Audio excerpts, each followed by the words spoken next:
పోరునే గెలుచు పార్థివీపతి సాటిలేని ఘనుడేనా నీరజాక్షి అలిగే వేళ నుడి విల్లు ముడివంచగలడా సరే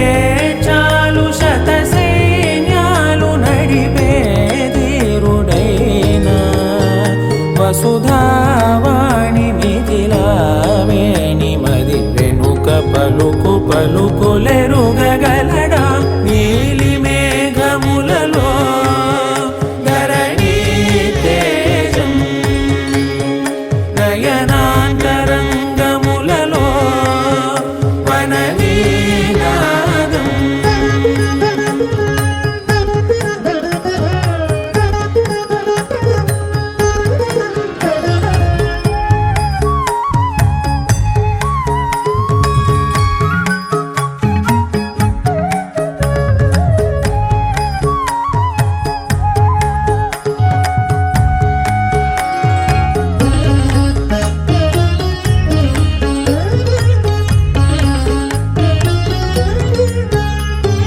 జలధి జలముల్నిలాలిన్